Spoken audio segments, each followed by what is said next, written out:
এ শোন, আমার জুতোটা পরিষ্কার করে দে। হ্যাঁ দিদি, দিন।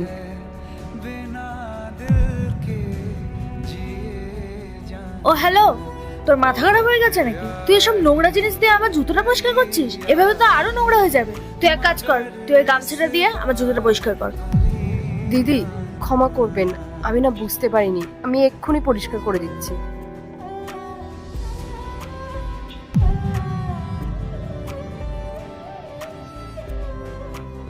দিদি হয়ে গেছে। আচ্ছা বল, কত টাকা হচ্ছে তোর? দিদি ওই 30 টাকা হয়েছে।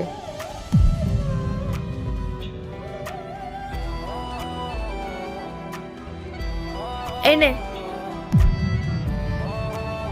দিদি 500 টাকা? আমার কাছে তো খুচরো নেই, আপনার কাছে 30 টাকা হবে না? না, আমার কাছে খুচরো নেই। এ টাকা আমি তোকে দিয়ে দিলাম। আর এমনি তো আমি তোকে এর আগে থেকেই চিনি। কিন্তু দিদি আপনি আমাকে কিভাবে চিনলেন? তোর যে দাদা আছে না গোপাল, ও আমার ক্লাসমেট ছিল।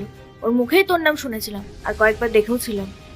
আচ্ছা, আমাকে একটা কথা বল, তোরা যে এত গরিব, সামান্য একটা মুচির কাজ করিস, তাহলে তোর দাদা পড়াশোনা করার জন্য এত টাকা কোথা থেকে পায়?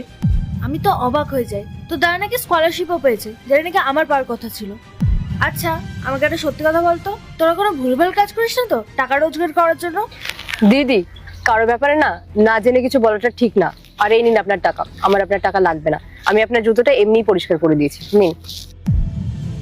তোদের মতো মেয়েদের না কোনোদিন হেল্প করাই উচিত না। তোরা সারা জীবন এসব কাজই করে যাবি, বুঝলি? তোর যদি এরকম অহংকার সবসময় থাকে না, তাহলে দেখিস একদিন তোকে এদিক ওদিক ভিক্ষা করে বেড়াতে হবে। তোর সাথে কথা বলাটাই বেকার, ফালতু যত সব।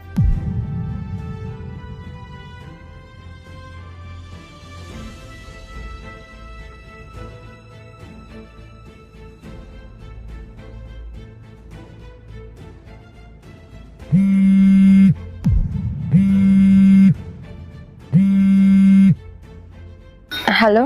হ্যালো, আপনি মেঘা রায় বলছেন? হ্যাঁ আমি মেঘা বলছি। কংগ্রাচুলেশন, আপনি ইউপিএসসি মেন্স ক্লিয়ার করেছেন আর আপনার কাল ইন্টারভিউ আছে। কি স্যার, আমার এক্সাম ক্লিয়ার হয়ে গেছে আর কাল ইন্টারভিউ? হ্যাঁ, কাল সকাল 10টায় আপনার ইন্টারভিউ। আপনি ফর্মাল ড্রেসে আসবেন এবং আপনার সব ডকুমেন্টস নিয়ে আসবেন।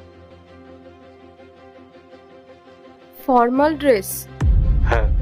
ঠিক আছে স্যার, আমি সময় মতো পৌঁছে যাব।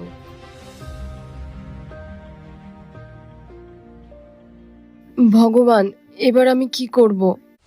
পার্ট 2 দেখতে সাবস্ক্রাইব করো ভেলকু 78M।